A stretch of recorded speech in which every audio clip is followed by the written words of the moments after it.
আসসালামু আলাইকুম বন্ধুরা, কেমন আছেন সবাই? আজকে বাসাতেই বুরিন্দা তৈরি করেছিলাম। তার জন্য আমাদের প্রথমেই লাগছে 1 কাপ বেসন, সাথে লাগবে 3/4 কাপ মতো পানি। তারপরে একটা সুন্দর গোলা তৈরি করে নিব। টেক্সচারটা দেখতে অনেকটা এইরকম হবে। তারপর একটা কড়াইতে খানিকটা তেল গরম করে নিচ্ছি। তেলটা পারফেক্টভাবে গরম হয়েছে কিনা বোঝার জন্য উপর থেকে ছাড়তে হবে 1 ফোঁটা করে। যখন দেখবেন যে তেলের মধ্যে দেওয়ার সঙ্গে সঙ্গে উপরে ভেসে উঠছে, তখন বুঝতে হবে তেলটা সুন্দর মতো গরম হয়ে গেছে। এবার দেখুন সাথে সাথে উপর উঠে আসলো, তার মানে তেলটা সুন্দরভাবে গরম হয়ে গেছে।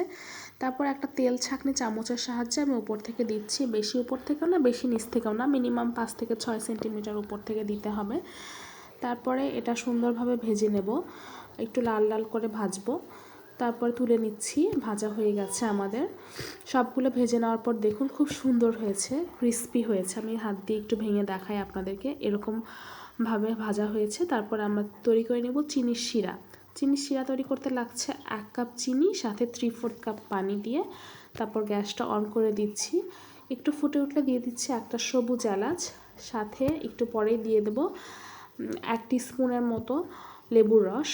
এখন তারপরে নেড়েচেড়ে চুলাটা বন্ধ করে দিয়ে আমি সেই হালকা গরম থাকতে থাকতেই আমি সেই বুরিন্দা ভাজাগুলো দিয়ে দিচ্ছি এর মধ্যে। তারপর নেড়েচেড়ে এটা তৈরি করে নিচ্ছি। আমার এটা তৈরি করতে মিনিমাম 5 থেকে 6 ঘন্টা সময় পরে। এই তো আমার ফাইনাল লুক।